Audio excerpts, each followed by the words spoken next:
কেন্দ্রিক।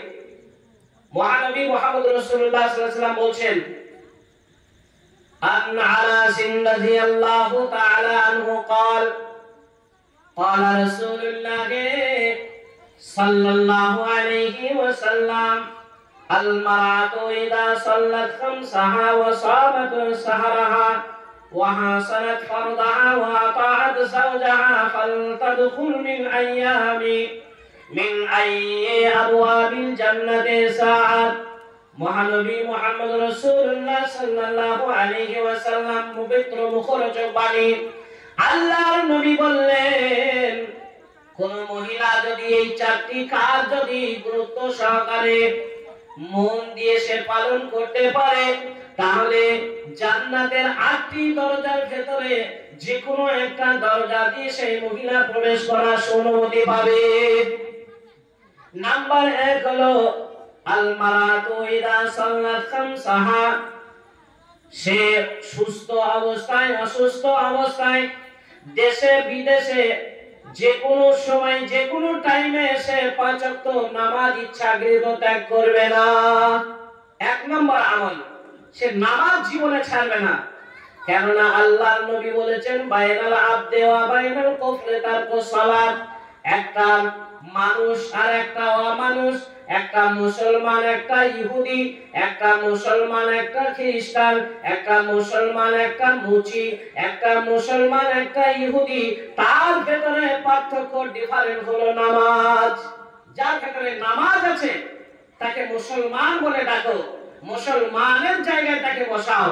যার ভিতরে নামাজ নাই, সালাত নামে ইবাদতটা নাই, সেই মানুষটা হতে পারে হাজীর বাড়ি কোন ছেলে মেয়ে হতে পারে, মাওলানা মুফতির বাড়ি ছেলে মেয়ে হতে পারে, কিংবা সেখানে কারি সাহেবের বাড়ি ছেলে মেয়ে হতে পারে।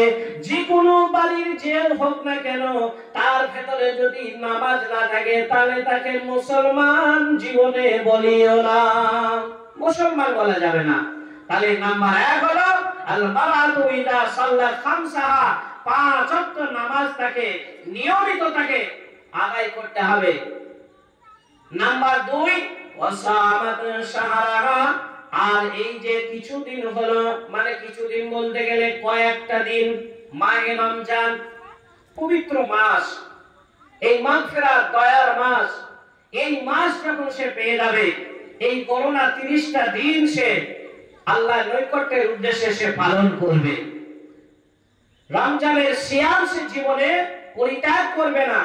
যদি তার অসুস্থর কারণে কিংবা সফরে হালাতে যে কোনো কারণবশত যদি তার ছুটি যায়, কাজা যদি হয়ে যায়, তাহলে কি হবে? আইয়ামিন মাদুদাতিন ফামান কানা মিনকুম মারিদা আও আলা সাফারিন ফাইদ্দাতুম মিন আইয়ামিন উখরা। তাহলে সেই গণনা 5টা হোক, 2টা হোক, 10টা হোক, 20টা পর্যন্ত যদি তার রোজা যদি সিয়াম যদি কাজা হয়ে যায়, তাহলে সেটা অন্য মাসে করবে কি আদায় করে নেবে, শোধ দিয়ে দেবে। 2 নম্বর গেল। নাম্বার 3 হলো ওয়া হাসানাত ফারদাহা, আর তার সতীত্ব রক্ষা করবে, লজ্জাস্থানের হেফাজত করবে। যেখানে যতটা পরিমাণ ক্ষয় করার ব্যয় করার কথা কোরআন হাদিসে উল্লেখ আছে, ঠিক সেইভাবে সে ব্যয় করবে। ওয়া আহসানাত ফারদাহা, অর্থাৎ লজ্জাস্থানে সে হেফাজত করবে। আমি সেই হেফাজতের কথা আজকে তুলে ধরবো ইনশাআল্লাহ, আপনারা একটু ধৈর্য ধরেন। নাম্বার 4 হলো ওয়া তাআত ফারদাহা, আর স্বামীর আনুগত্য করবে। স্বামীর আনুগত্য, স্বামী নামাজি হোক আর বেনামাজি হোক, মদখোর হোক, ঘুষখোর হোক, গাঁজাখোর হোক, স্বামী যাই হোক না কেন, সে ছিনতাইকারী হোক, চুরিকারী হোক, ডাকাতি হোক, আর রাহাজানি যত রকমের নোংরামি আর ভান্ডামি করুক না কেন, স্বামীর আনুগত্য তোমাকে করতে বলা হয়েছে। তার মানে স্বামীর আনুগত্য বলতে গেলে স্বামী বলল তোমাকে এখানে সাজদা দিতে হবে না, ওই আনুগত্য নয়। স্বামী বলল তোমাকে পাথর চাপড়ে যেতে হবে, স্বামী বলল তোমাকে আজমিরে যেতে হবে, স্বামী বলল পাথর চাপড়েতে 3টে রাত তোমাকে কাটিয়ে আসতে হবে, এরকম আনুগত্য নয়। স্বামী বাড়ি আসবে, মাঠে থেকে ঘাটে থেকে যখন যেখান থেকে হোক বাড়ি আসা মুহূর্তে সঙ্গে সঙ্গে তোমার কর্তব্য হবে স্বামীর চেহারা দেখার পরে তাকে ঠান্ডা পানি হাতে ধরিয়ে দেবে, হাতে মুখে পানি দেবে, শরবত গুলে দেবে, তার নাস্তা পানি খাবারের ব্যবস্থা করে দেবে, জামা কাপড় পরিষ্কার হয়নি অপরিষ্কার হয়ে আছে তো পরিষ্কার করে দেবে, এবং স্বামী দেখো কি চেয়ে বসে সেটা তার প্রয়োজন মিটিয়ে দেবে। এইভাবে করে স্বামীর আনুগত্য করবে।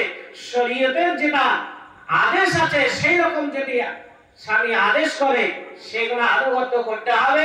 শরীয়তে যেগুলো নিষেধ আছে সেগুলো যদি আনুগত্য করতে তোমাকে বলা হয় সেগুলো তুমি বর্জন করবে।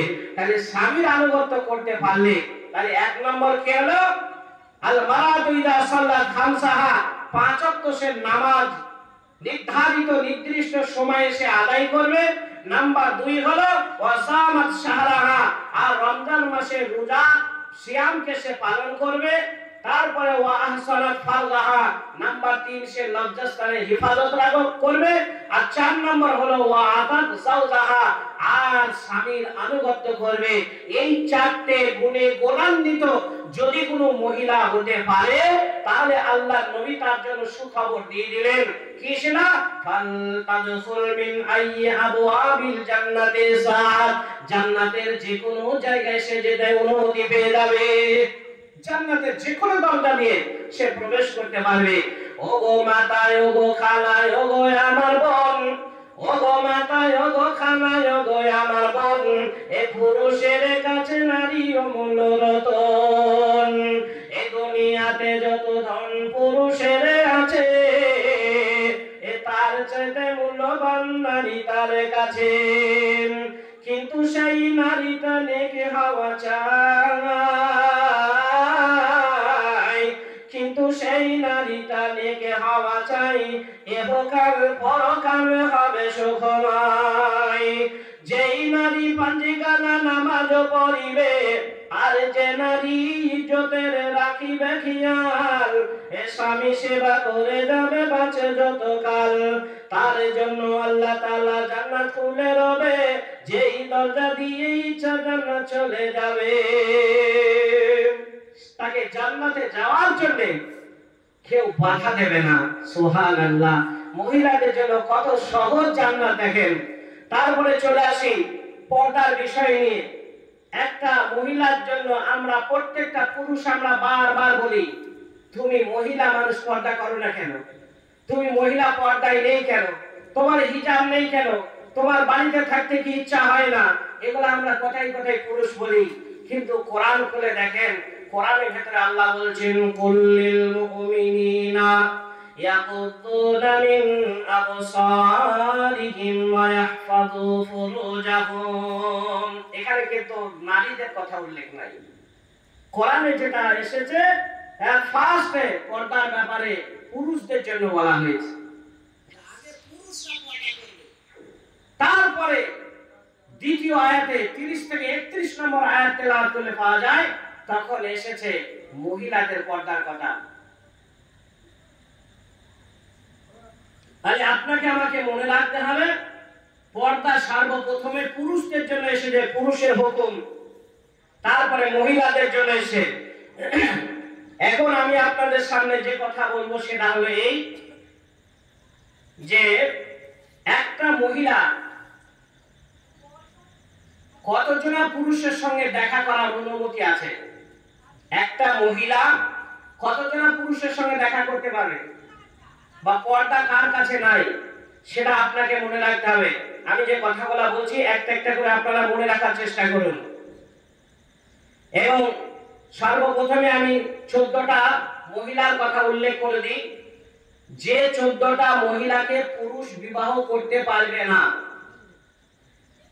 কোন পুরুষ কোন মহিলাকে বিবাহ করতে পারে না এই ব্যাপারে লিস্টেতে যেটা এসেছে সেটা শরীয়তের বিধানে 14টা মেয়েকে সে বিবাহ করতে পারে না। সেই 14টা মহিলার ভেতরে আপনাদেরকে বলে দিচ্ছি একটা একটা করে, সেগুলা আপনাদের জানা আছে, তার সাথে আপনারা সিরিয়াল মোতাবেক জানেন না। আমি বলে দিচ্ছি, 1 নম্বর হলো নিজের মা, 2 নম্বর নিজের কন্যা, 3 নম্বর নিজের বোনকে, 4 নম্বর ফুফু, 5 নম্বর খালা, 6 নম্বর হলো ভাইয়ের মেয়ে, 7 নম্বর বোনের মেয়ে, 8 নম্বর দুধ মা। দুধ মা মানে বোঝেন তো, ছোটবেলায় হয়তো কোনো মহিলা দুধ পান করেছেন, সেই মহিলার সঙ্গে বিবাহ করা হারাম। 9 নম্বর দুধ বোন, কিংবা দেখা যাচ্ছে যার দুধ আপনি পান করেছেন তার তো মেয়ে আছে, সুতরাং সেটা আপনার দুধ বোন, তাকে বিয়ে করা হারাম, যাবে না। 10 নম্বর হলো শাশুড়ি, 11 নম্বর স্ত্রীর কন্যা।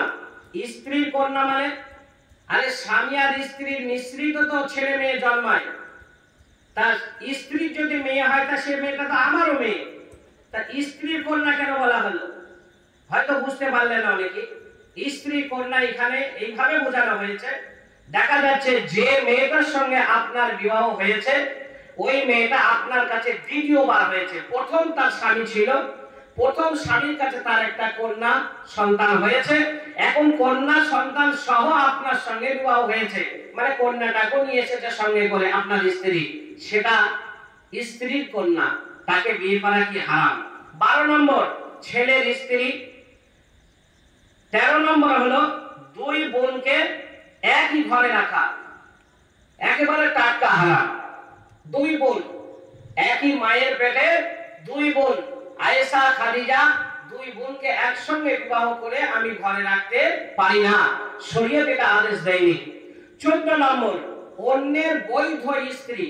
কথা ভালো করে বোঝেন, আপনার বন্ধুর স্ত্রী, সে এখনো পর্যন্ত তালাক দেয়নি বা তার ইদ্যত এখনো পর্যন্ত খতম হয়নি, এটি অবসরে আপনি বিবাহ বসলেন, সেই মেয়েটাকে বিয়ে করা হারাম।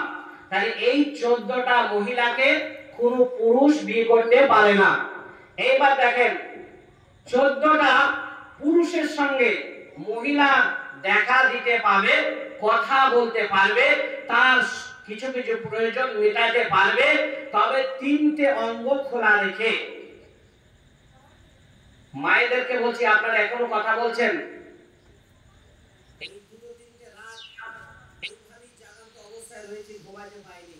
শরীর খুবই অসুস্থ, তার সাথে আপনাদের কল্যাণের জন্য আমি চিৎকার করছি, আর আপনারা ঘরে বসে আলোচনা করছেন। বড় দুঃখ লাগছে, কষ্ট হচ্ছে, সব একে একে চলে যাচ্ছে, আমি কি চলে যাব নাকি? তা মায়েদের বলছি লক্ষ্য করে, মা, খালা, বুবু, ভাবি যারা বোন রয়েছেন পর্দার আড়ালে, ভালো করে কান খুলে শুনে নেন, আপনাদের জান্নাত খুব সহজ। প্রথমেই জানিয়ে দিয়েছি 4টে কাজ করতে পারলে, এই যে বলা হয়েছে যে তুমি ওয়াসামাত ফারদাহা,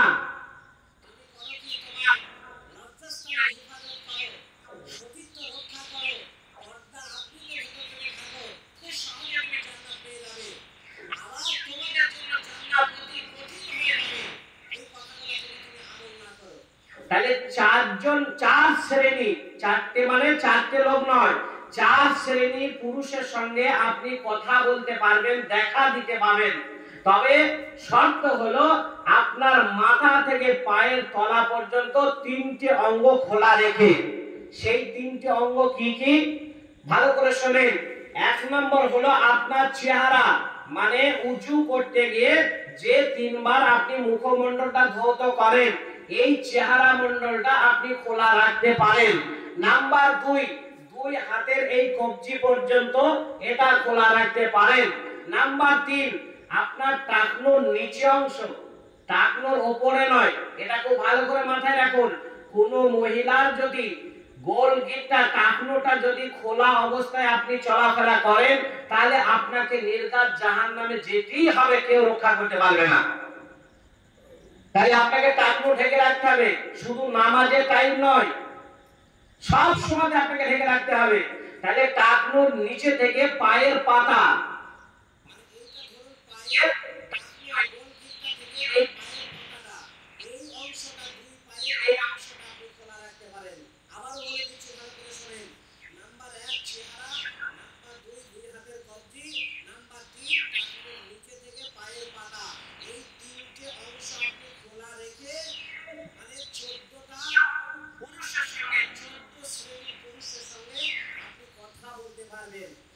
আর বাকি পুরুষ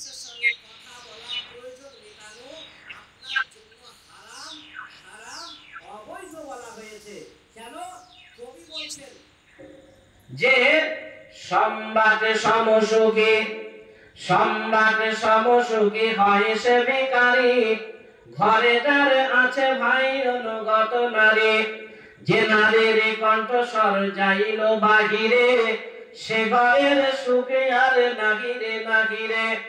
শরণ পাইতে হয় জন্য যে নারী, সে নারীর চেয়ে ভালো নদীর কুমির। খালি পায়ে চলে দেখো শত শত রাহা, কষা জুত পোষা পরে জানো নাকি তাহা। কথাটা কিছু বুঝলেন কবির ভাষাটা? মহিলাদের কণ্ঠটা পর্যন্ত পর্দা বলা হয়েছে। ও মায়েরা আমার, বোনেরা আমার, তোমরা কান খুলে শুনে নাও। তোমরা ভাবছো চার দেওয়ালের ভেতরে স্বামী পয়সা ব্যয় করে 7 থেকে 8 ফুট হাইট করে প্রাচীর দিয়েছে, আমার জন্য 2 তলা বিল্ডিং তৈরি করে দিয়েছে, বাড়ির ভেতরে আমার পায়খানা বাথরুম গোসলখানা সব ব্যবস্থা করে দিয়েছে।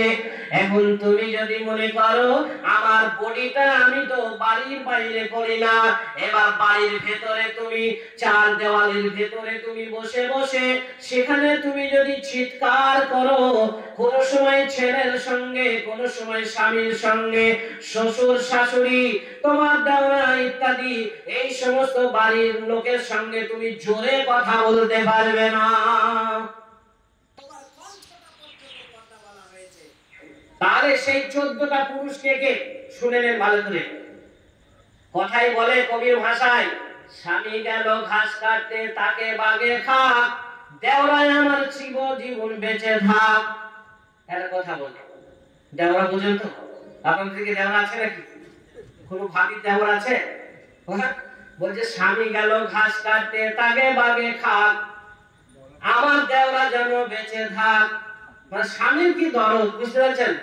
স্বামীর বাগে খেয়ে নি, সে সাপে ঠোককে সাপে কেটে দিক, আবার কোনো দুঃখ নেই, কষ্ট নেই, ব্যথা নেই, স্বামীর গায়ে পূরণ হয়ে যাবে আমার দেওয়ারটা যদি বেঁচে থাকে। দেখেন